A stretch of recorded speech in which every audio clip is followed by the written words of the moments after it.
Recently, I shared some renderings on Instagram of a perfume or cologne bottle that I designed, and you guys seemed to like it. There were a lot of requests for tutorials on this topic. I thought I would open up the project files as I left them and walk you through all the design decisions I made and exactly how I achieved the final results, because to be honest, it's actually a pretty simple scene. If you haven't already done so, I highly recommend downloading my free Keyshot rendering roadmap. It's a document full of shortcuts, tips, and tricks that I use to push my renderings just a little bit further each time. Visit willgibbons.com/roadmap to get yours for free today. Now, if you're new to understanding refraction and nested dielectrics, watch my video from last week. I'll link it up above here so you can learn a little bit more about that. Now, as far as the actual model goes, we're going to take a look here. If I turn off this outer part, we've got a lid, and inside that we have this atomizer. If I turn off the atomizer assembly, we can see we have a bottle, and then inside it we have a straw. I'll turn the straw off, and then we also have liquid inside the bottle.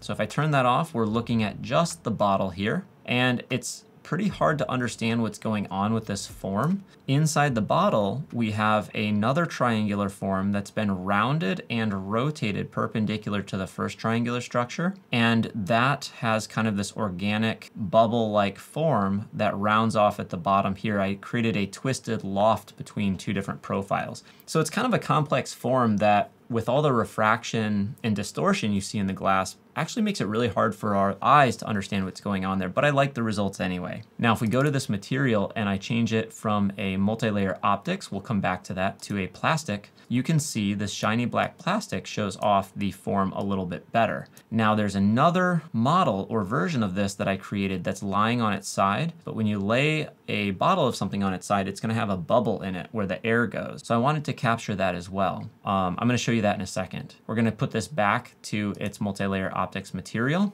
and we'll turn on the rest of these parts I turned off. Actually, let's turn off the bottle and turn on the liquid.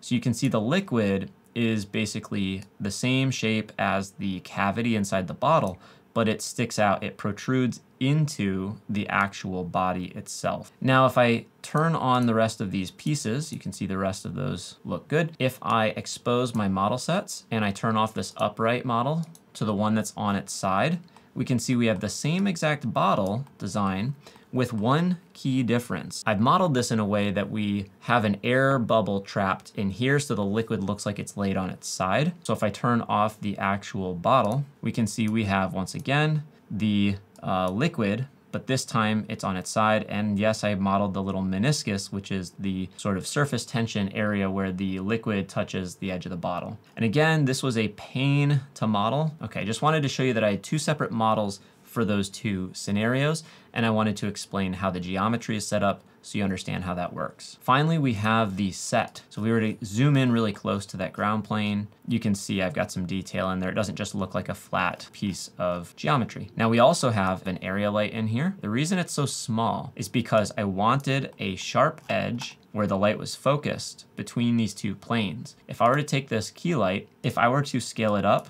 to, say, 1, you'll see that the edge of that light gets much softer. Might look a little bit natural, but it's not gonna give you a nice graphical sort of contrasty look. So I went and made sure I scaled that down very, very small so I could have a nice sharp stencil showing where the light was going. These two walls are just planes that I basically scaled and stretched into position. Using them as separate planes allows me to, in the geometry view on the left-hand side, make fine-tuned adjustments while focusing in the real time on the right. Imagine I'm focusing on my product here and my composition. I can move this wall independent of the other one, and that just helps make this a faster scene to set up. All right, so that's the geometry section. Now I wanna talk about the lighting setup. So right now we have an HDRI on called 2-panel straight 4K, and it's got a brightness of 1. When I rendered this out, I wanted to have a nice high contrast, very dark environment with just one dramatic light.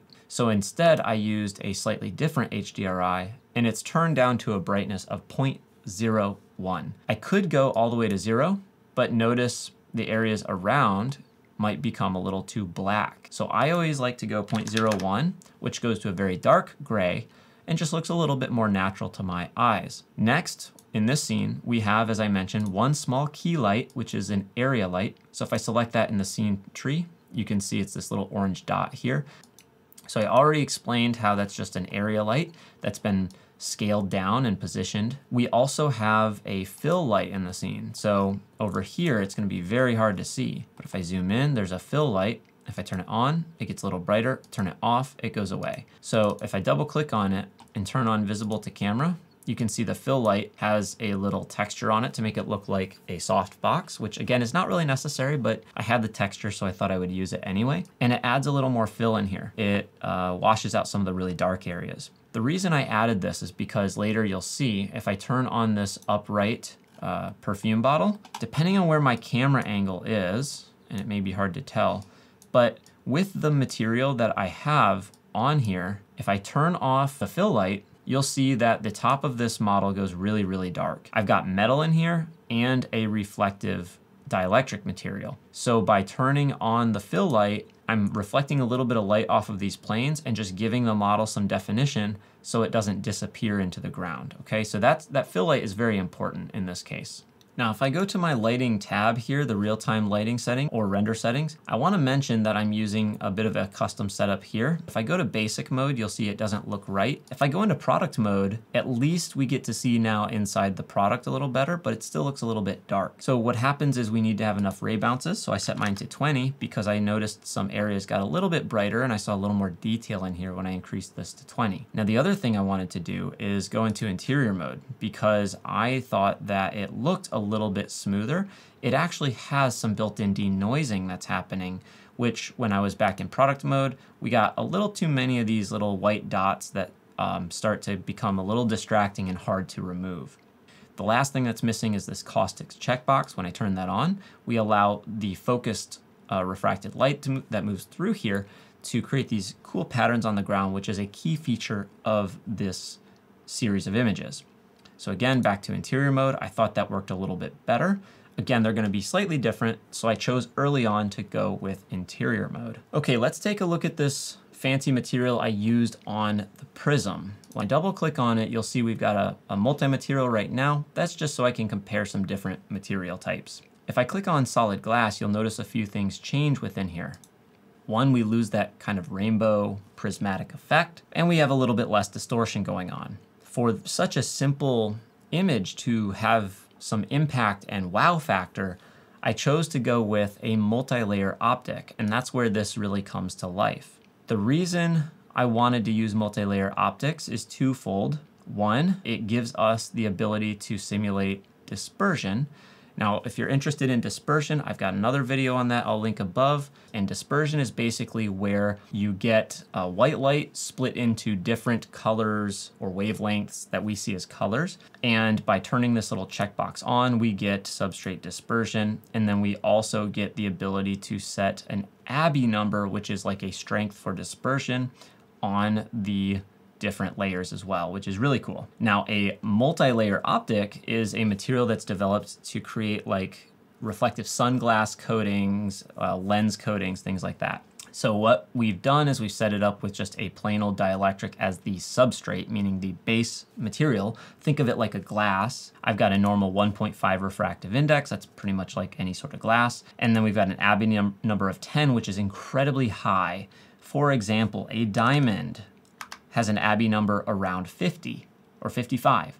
The higher this number goes, the less crazy rainbowy effects we have. If I go down to 1, you'll see it's so heavy that it actually looks incredibly artificial. And that's because it is. I don't know if many materials can really do this, but I chose a value of 10 to give me that rainbow effect. And yes, it's a little bit exaggerated, but that's kind of the whole point. You can add layers with this material type, and this is a dielectric layer. And the way it works is you basically add another layer, and then you can choose how thick the layer is, what the refractive index is, and the ABI number again.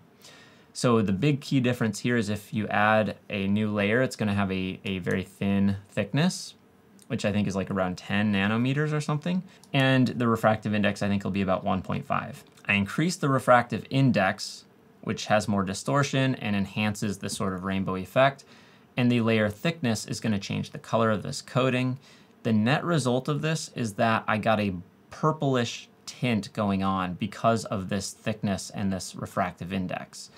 Sometimes it's easier to design these materials in an environment that's brighter. We can see a little more closely what's going on with this material. Now you can see it's got this purplish hue. If I double click on here to change it, watch what happens if I change the refractive index just a small amount, like 2, we'll just go to 2. That immediately is giving us a green effect. If I go up to like 3, it looks kind of more greenish, and you're getting a stronger effect with more distortion because of that refractive index. The other thing that affects this is the layer thickness. If we go the other direction, like 300, you'll see that the color becomes more prominent. And as we scroll this value, we get different colorings. So I wanted this to have like a bluish kind of purplish coating. And so that's what led me to having that 120 value. So I usually will dial in a material like this with more of a bright environment and a white background, so that when we get back to our actual set and our actual HDRI, things are looking the way we want. We've designed the material the way we want, and now we get to see it in the more dramatic setting. Next, I want to talk about the image settings. And when we go to the image tab, you'll see we've got 2 different options. I've got an image style and then this other one called default. And you can see that between the 2, they look very, very different. This default one, I must have called it default, but in fact, this is the one that I made big changes to. As you can see, the big changes are pretty dramatic. I've increased the exposure, and I relied, instead of increasing the light, which sometimes if you increase your lights too much to add too much brightness, you get fireflies that you can't get to go away. So one of my tricks is don't overdo the light. Use this value to actually adjust the lighting within your scene, and KeyShot will respond in a way that clamps that value so it doesn't go to pure white anyway. So it helps to make things look a little bit more natural. I've also boosted the contrast here. So you can see without it, we get more gray, and we get more contrast as we play with this value too. And the white balance, I nudged it in the right direction just to cool it off a little bit. Denoise, if I turn that off, you can see some of these fireflies and some of the graininess shows up. I like to use a little bit of denoise to fix that so I don't have to render quite as long for it to get smooth. We could use bloom, but I like to use bloom in post, like Photoshop or something else instead. The vignette, I added just a tiny bit of vignette, and that's pretty much all I did. But it's a big difference between the having no image style and one that you get to customize the way you want it. And this really brings this to life, if you ask me. Next, we'll look at our camera settings, which are really basic, honestly. I did not go in and do anything crazy with the camera. I pretty much just tried to find pleasing compositions. I left my perspective or focal length at 100. And the reason I did that is because if we start at 50, which is the default, you'll see it looks like an exaggerated cartoon. And I'm gonna turn off depth of field. We don't need that. But if we increase this, this flattens everything out and we get more of a graphic style, sort of almost like orthographic view, which actually looks really good. Like I like the way this looks, but I didn't want it to look too artificial. So I chose 100, which is a pretty like conservative product sort of focal length, I guess. So yeah, I used 100 there. I might have had depth of field on just slightly, but it takes a long time to render with the depth of field, so it's not truly necessary in this case. So after designing my shots and setting up a few different cameras and playing with the composition, with various models and getting everything the way I wanted it to, I went ahead and added some renderings to the render queue. So inside here, we can go and add up items into the render queue. What I used for actual final render settings is Photoshop document, PSD, 16-bit. This gives me a little more dynamic range. Why is that important? Well, this is a scene with lots of intense bright lights and high contrast. If we were to render with 8-bit version of one of these images, we would not have much room to push and pull those highlights and the shadows without tearing apart the image, and we'll get some visual degradation if we do that. So PSD 16-bit was my choice. I also wanted render passes. So that's why I went with Photoshop document. And I wanted the caustics pass, which is going to allow me to edit these caustics on the ground. Refraction, because all the light moving through these is indeed calculated as refracted light. I wanted a depth pass just in case I wanted to add depth of field. I wanted a normals pass in case I wanted to adjust the lighting coming from one of these directions, and a clown pass to make it easier to make selections of this product instead of the area around it. So once I chose those different render passes, I clicked Add to Photoshop Document, I set my size as 2560 pixels vertical. And at that point, I rendered to 800 samples, which is quite a bit, but I was in no hurry. And if I use Control-Shift-R to draw a region render around one of the noisy areas, basically I would let this sit and I would watch this real-time heads-up display here until it hit 800. Obviously, I didn't wait that long. I probably waited until it hit something like 500 or 600, and then I added a little bit. Also, I'll mention I'm only using half of my CPU right now because I'm recording, but normally I work with this up at 97%, which will make this run a little bit faster. So that's how I decided how many samples to render at. I'm going to take you into Photoshop next to show you what I did in Photoshop to finish off these images. All right, here we are in Photoshop, and after post-production, I ended up with this image, which I think is my favorite edit out of all of them. This image and this image right here. And to compare, this is what it looks like coming straight out of KeyShot. So I'm going to demonstrate a little bit of the steps I took to go from here to here, but then realize I repeated those steps for all the other images I ended up with as well. So coming back here, if we compare to where I ended up versus where I started, the main things you'll notice I'm doing is some contrast. I'm pushing the highlights. I'm pulling back the shadows. I'm adding a little color to the shadows. And I'm taking care of a lot of the noise and artifacts that happen. And I'm giving a little bit of bloom and flare, if you will, to make this look like it's been photographed. So if we go back to the KeyShot version, I will always start by duplicating that, Alt-dragging. And if we were to zoom in, you'll see we have lots of noise and fireflies and artifacts. This is even rendering with 800 samples. Sometimes these are really hard to get rid of. So how do you get rid of them? You use a dust and scratches filter. So you go up to filter, down to noise, and dust and scratches. And you'll see a preview in the background of what's happening. Most of those are getting stamped out. That's with a radius of 1 pixel, threshold of 80. If I go down to a 0, it's going to be super aggressive and it will stamp out everything. And sometimes the image will look too soft. If I go up the other direction, we don't target the noise at all. So you want to bring this value down as low as you can without getting too smudgy of a result. So if I go to about 50, it seems pretty good on this image, and I'll hit OK. So that's the first thing I did. Now it doesn't fix everything. We still have some ugly areas down here that had to be done manually. And in those cases, what I do is I will typically zoom out to see the full image, and I'll see what's capturing my attention and what is distracting. So if something harsh like this, I'll use something like the smudge tool, kind of just smudge it away like this. And you just kind of have to be careful so you're not smudging in any sort of weird direction here that makes it obvious. And the other thing I notice is if there's a highlight that's looking distracting that shouldn't be there, or I don't want it there, I can just come in with that clone stamp tool and just like get rid of it too. Because just because something's there doesn't mean it has to be there. You can get rid of it if it's really distracting and taking away from the image. So after that, I wanted to enhance the caustics. Let's look at the caustics pass first, because what we need to do is change it from normal to linear dodge add. And if I drag it down to be on top of my RGB pass, now I can toggle it and we can see it's actually just adding in the brightness and basically doubling the brightness of those caustics.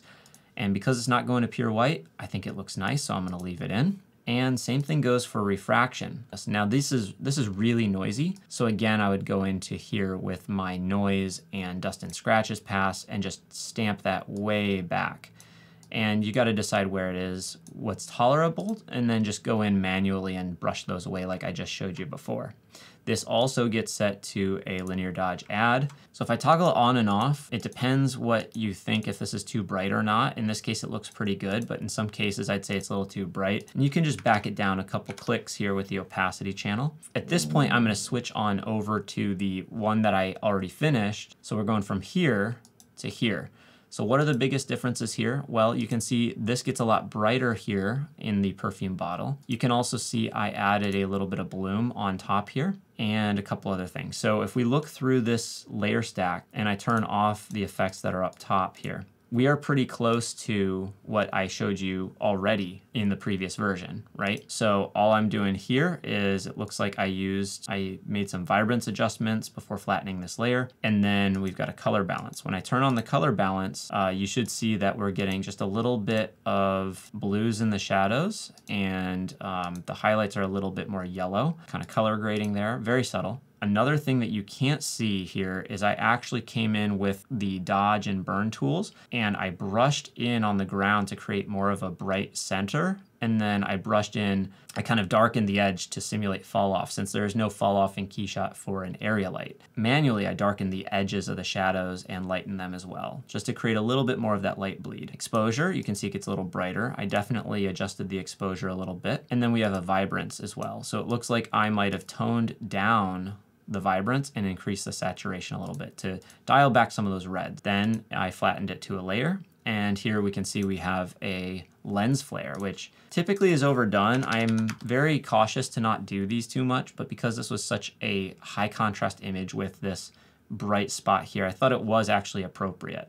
Now, understand, I set that on a black layer, and I have that layer to linear dodge add. So if we go to 100%, back to normal, it looks like this. And then I set it to linear dodge add, and then set the opacity only down to 10, just enough to kind of brighten that, create some diffusion up top. Once you go through and create these adjustments, you just repeat them on the other ones. And in a lot of cases, I copied and pasted those adjustments over to these other ones. So you can see here, it looks like, this is kind of our raw image out of KeyShot for the most part. I have the caustics layer on there. I've got the extra refraction coming in. Then we've got a vibrance layer. It looks like here on this layer, this is an interesting one. I took some creative license and I brushed in some soft like glows.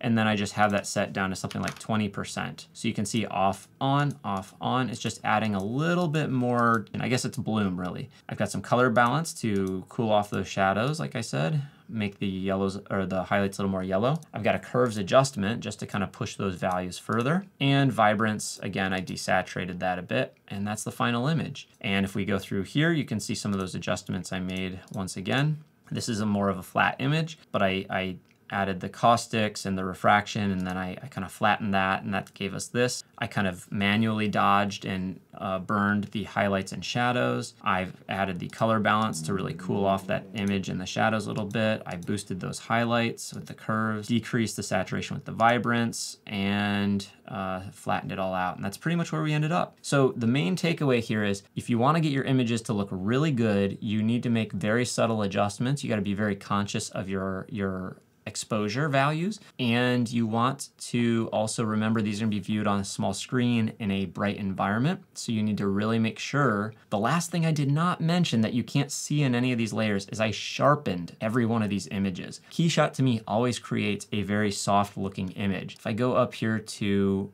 filter, then sharpen and unsharp mask, you can see I've already got these values pretty high in the 70, 80 range. If I toggle on and off, you should see the image is getting sharper. This is with, that's without.